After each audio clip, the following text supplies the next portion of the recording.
So for our next terrain build, we're doing some more 3D printing. We have the picker-up truck from Modiphius. This is one of their official files I printed up. This one's a pretty easy build. There's some real nice detail on it. So this is printed on my ePax E10 5K machine. Came out pretty good. I'm just printing these at 0.05 height. So you can see the front here is nice and smooth. Once I get some paint on it, any of the little layer line pieces will go away. So before I sand everything, which if you look, there's a lot of sanding work to go on pieces of it. The bottom here is not as necessary, but I still want to smooth it up so it doesn't grip onto my mats. But this, as part of the truck bed, needs to go ahead and have all of those bumps taken off. To do that, I'll be doing it outside because I'll be working in resin. I'll have my gloves and my breather mask and safety goggles on when I do so as well. But I just want to real quick test fit. You want to check for where you want to remove any layer linings and anything else. So definitely the bottom of that seat needs to be smoothed a little bit. Back of the seat, you can actually see some of the layer lines, but won't matter because it's going to be backed up, as we can see by that. Steering column is just going to plug right in, so we don't have to worry about that. And then this is our canopy, and it's just going to slot right in. So we have to kind of remove a bit of the piece there. Got some spikes from where all of the supports were. So we just have to take those nubs out, smooth them a bit. But as you can see, it slots in quite nice. Now the back is set up so that it can be slotted in and be face down, but it does have the Pick Our Up truck logo on it. Well, text as much as a logo. So if you wanted to have it up, then that's there for painting. For the doors, I left the it has actually popped off. I left the mirrors on the supports even when I went ahead and cured them, simply because they're so tiny. As you can see, the fact that they print it all is kudos to my machine. But those I'll glue on to the doors, and then the doors themselves, not much cleanup to be done on them. And they do have a tab to kind of slot in if you want to do it closed. Mileage will vary on inserting that tab, of course, because there is usually some warping, especially during the curing process. So what I'll probably do is just cut that tab off because it's getting in the way more than anything. Because without it, we can see it's going to slot in pretty easily. But this is why we dry fit this stuff, so we know what we have to work with. Better to find that out now than later. Same with this side, a little done. Now, one thing you can do, since the doors are separate, I will probably have this side sealed up, and then the left side cracked open. So I may leave the tab there just to give it an extra contact point, so I can have it open without worrying about how it's going to glue on. But yeah, so I'm going to get all my safety gear on and go ahead and take this outside and sand it down, because again, resin dust bad, lungs good. Once I do that, we'll build it, prime it, and then I have a new product I wanted to try out after seeing it on Midwinter Minis. Is this Dirty Down Rust. So this stuff, apparently, from what I've seen, is super easy rust effect. You just paint it on, let it dry, and in 5 minutes your rust is done. So what we're going to do is not use the airbrush really. We're going to simulate how someone without an airbrush can go ahead and make one of these and have it look pretty good. the top color may be done by an airbrush, but the top color can be done just using a rattle can or any other, brush, whatever technique you prefer. So I'll have to decide if I want to do that or if I want to just do the entire thing in rust and then splotch on color where I think it should be. But I will make that decision as we go. So just checking the back of this, I did have one little damage to the resin there, like a chunk probably came out during drying, but that's perfectly fine because it's fallout. That just means it's damage. But the lights came out nicely, and then we can see that back gate will fit quite well there. Nice and snug. We just have to take off the support line piece there, and we're all set. Yep. So I'm going to sand and assemble, and we'll go from there. Alright, so we are back with all of the pieces cleaned up and ready to assemble. I'm going to go ahead, I'm going to start with the flatbed. This is the largest part. Now, these aren't perfectly smooth, but I still want to go ahead and score this up a bit just to give the glue some places to pitch in a little. And this should be fine, but still we'll go ahead and score that a bit. Then we're just going to apply some and around, because we're just going to take this, line it up, and kind of squidge it. So we want this piece there. Then we're just going to look at the back and try and align that as best we see fit. And then just press it down. If you have a clamp, this would be a good time to use a clamp. Any kind of rubber bands, anything like that, to go ahead and hold it back down. I, however, did not put mine aside, so I'm just giving it a bit of good old-fashioned thumb power. Alright, now the seat really easily just drops in here.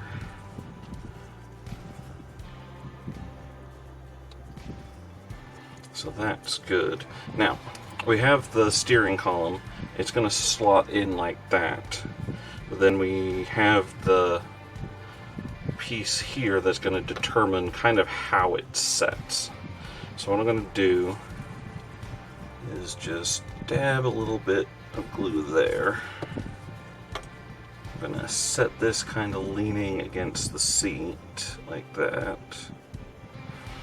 And because I don't want to glue this in, I want to go ahead and do it separately because there is a little bit of dash there, so I'm just going to place that in there for fit, and then lift the steering column into position like so. And I'm just going to kind of let that sit there. So as you can see, it's up off the seat and resting in the area that is the control panel dictates. Now, for our back piece here, you'll see that this kind of fits in like so. So you don't need a whole lot of glue. So we're just gonna do a little tab there, a little bit there, a little bit there, and that will go right together. And our top fell off, but that's to be expected because we didn't glue it in on purpose. Alright. And the steering column has stayed right where we want it, so that's perfect. Now we get to look at the doors. So, as I mentioned before, this one's going to go flat, so I don't need that tab. So I'm just going to take my clippers here, trim that off, and just kind of go in here, smooth that a bit, and make sure it fits. You'll see that I have the mirrors already pre-done, so we're all set with those. So we're just gonna, yep, perfect. So we're just gonna take a bit of glue here, and kind of squidge her out there. And there we go. Perfect. Alright, so now for this one, on the other side, as I mentioned, I want to have it kind of open, so I'm going to leave that tab on so it has a connection piece. I'm just going to only put the glue on that side, and then I'm going to just kind of go in here and there, just like that, and just kind of leave it hanging. Now, the next thing to test is that once again, the top is still good. And that's still lining up good. So, I want to make sure that the door is fitting in the frame correctly. All looks nice. Alright, so we're going to go ahead and base coat this. And then we'll be ready to start working on our painting. We'll also be safe to take our gloves off from handling the resin. Okay, so as you can see, I've gone ahead and primed this. I went ahead and did a black primer and then did some plate metal rattle can over the top of it just to get an initial coating. Now, I decided with this, what I'm going to do is test a new product that I've seen on several people's channel. This is Dirty Down Rust.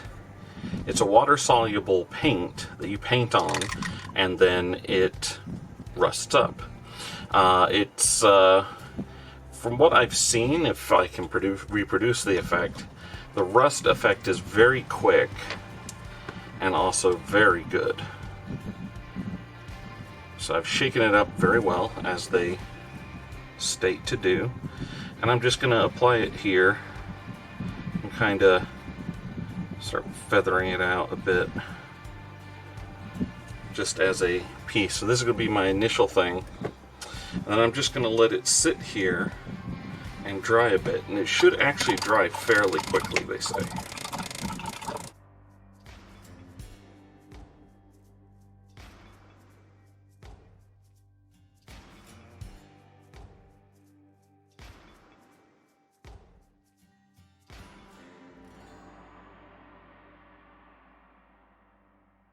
Okay, that was fantastic. Holy crap, that's better than I even thought.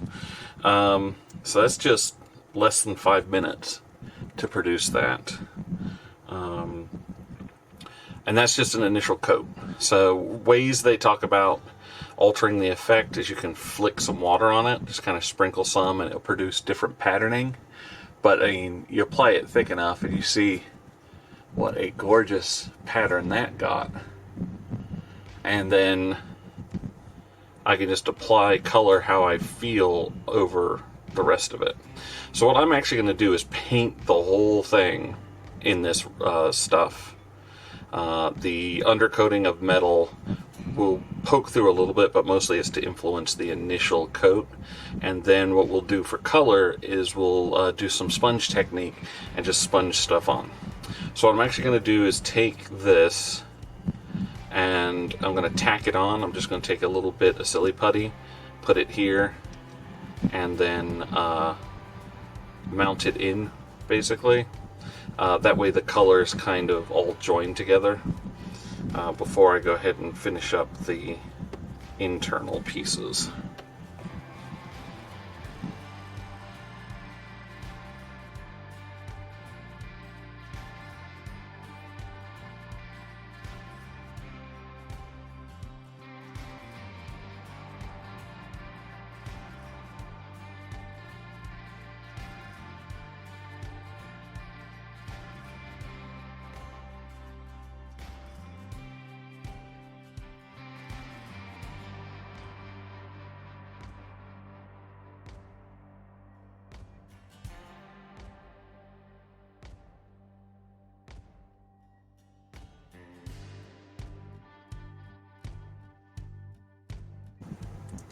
So, as we can see, once again, just a few minutes, and we have ourselves a nice rusted out Hulk. So, if you wanted to stop here, you perfectly could. There's nothing saying you have to continue on. As I said, my plan is to go ahead and sponge some color here and there just to give it a bit more character and to do up the internals a bit. You can see I've done some patches where I've dabbed on a bit more of the Dirty Down Rust, and it does give a nice darker feel to it. And then just, like I said, I'll do some sponge blending and maybe pick out some of the more chrome parts with a bit of dry brush of silver just to give it some more character. But I am super happy with that product. Now, a couple things. It's a little expensive. This pot was $20 odd US for 25 milliliters. It is full though. It's not like a pot that's only halfway. It was definitely a good size, amount to it. It does have, you can hear there, a ball in it because the particulates settle. So you have to be really careful to shake it and stir it up, make sure it's all good. When I first got it, I couldn't even hear the ball. It was gummed up in the bottom, so I had to take and stir and loosen everything up first. And then whatever brush you're using, you might as well just sacrifice to that process going forward. It is water soluble, but it definitely leaves behind some color on the brush.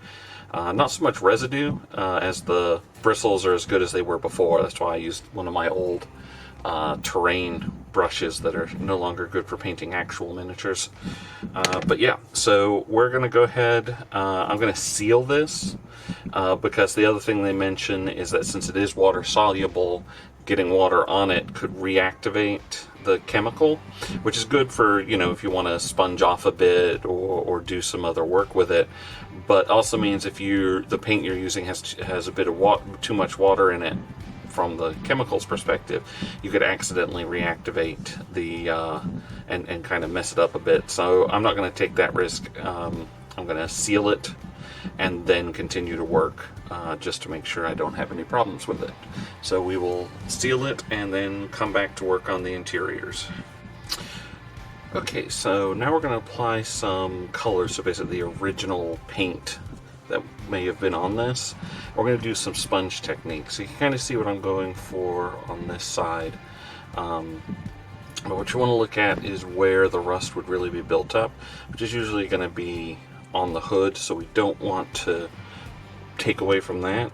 So we take our sponge, I've dipped it in paint, and then wiped it off, basically treating it like a dry brush. And then we're just going to kind of start dabbing it onto the body. And we don't need huge sections of it. As you can see, you can kind of twist it. And you can build up in the areas you really want it to. This is just all about getting some of that color on there to break up the rust a bit. So it doesn't, we're not going for anything perfect. That's the great thing about this, is we're just applying it to break up our rust a bit. Like I said, we really want to leave the hood mostly alone. And then get some into here. If it builds up too much, just kind of rub your finger on it to break it up a bit. Got a bit of something there. Flick that off. And there we go, that really brings up the lettering. And since not a lot of water would get in there on the unders, we can kind of build that up a little bit more.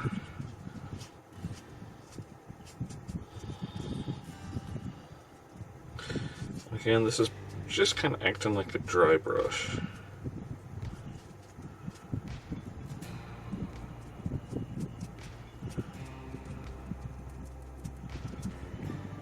If you start to feel that your paint's not staying on enough, or you need some more.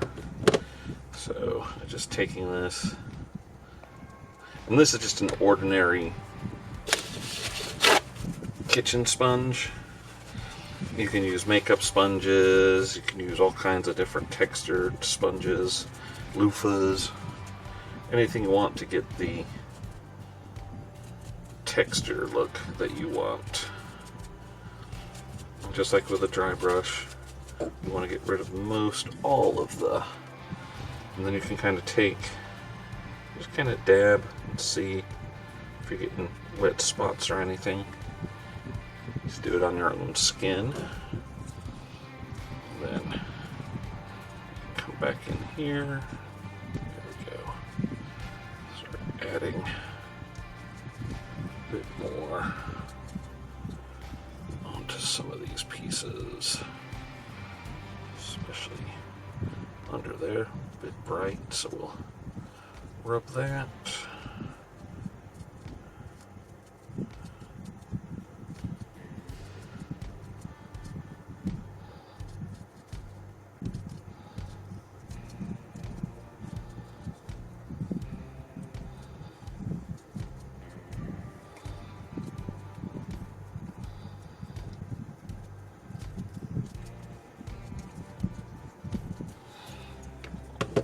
Alright, so I think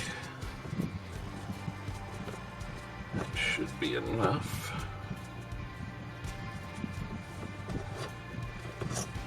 So I just wanted a bit of color there to break it up. Now I did use a fairly bright color, so I'm going to let it dry, and then I'll just apply a real quick coat of Agrax that I will mostly wipe off. I just kind of want to use it to tone down some of the blue, but I wanted to have this. This is a blue-green from Vallejo, and I really like the color on it. It just might be a little too strong for what we're looking for, so we'll fix that. So once we apply the wash a bit, then we'll worry about doing the interiors and applying like the, we'll hit the lights on the back and the front, maybe chrome the grill a little bit. Obviously we still want it to be rusty. We can pick out some more silver pieces to kind of make that stand out. Same with the mirrors, that sort of thing. Alright, so we can see the Agrax Earth Shade did the job I wanted. It did also kind of reactivate the paint here. You can see it kind of pulled a bit, but that's fine, just a bit more discoloration. So now we're going to go ahead and do the interior. I'm going to do this in a gray, so my Skavenblight Dirge.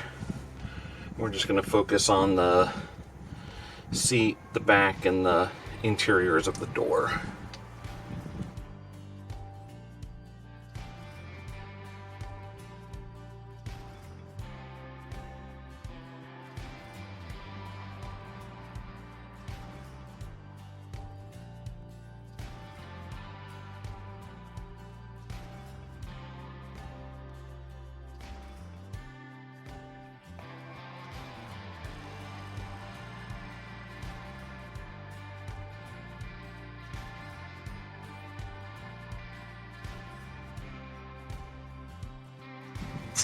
Okay, now for the dials on the dash, I'm just going to hit them real quick with this Ultramarines contrast.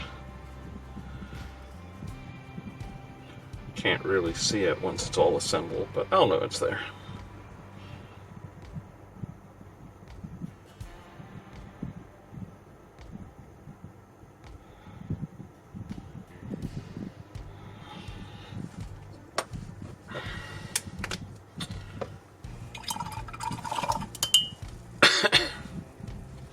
And while the interior is drying a little, we'll go ahead and do our lights with a bit of shining silver,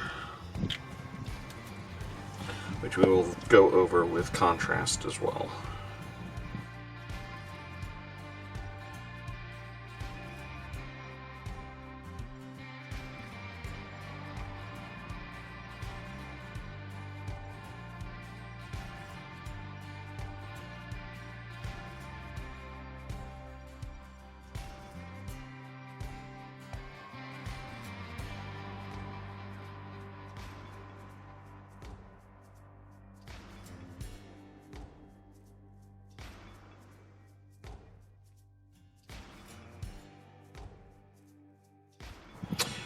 Okay, now I also said I wanted to chrome up a couple pieces of the truck itself.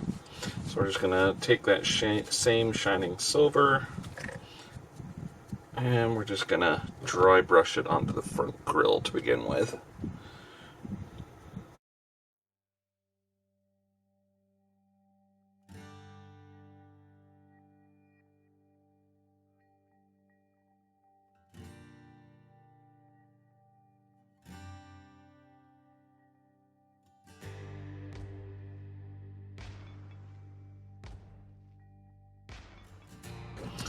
Okay, so you do have to be careful when working with 3D prints because dry brushing can bring up the layer lines a bit, so you can kind of see them there, but it should be fine. Now we're going to go ahead and do some more Agrex Earthshade just on the interior gray that we did before.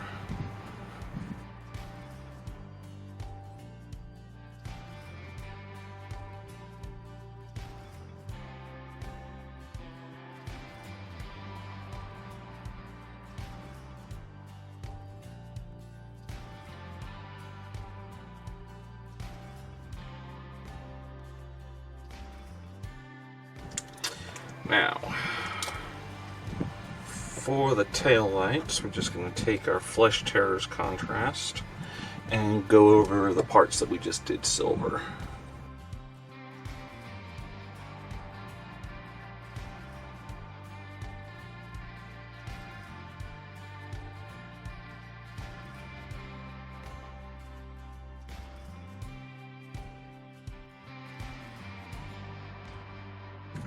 For the front, we're going to do the smaller lights in Iyanden yellow, as if they were maybe turn signals or something else, and then we'll do the larger ones in just the contrast Apothecary.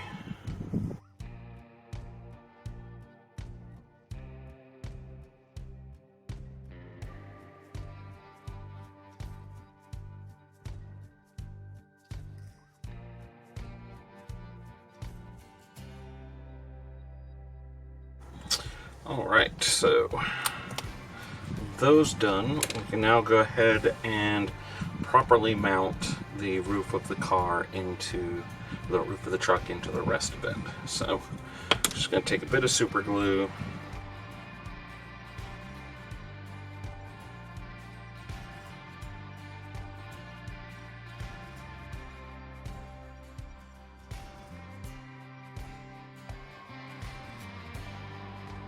and there we go. Our picker-up truck is all done.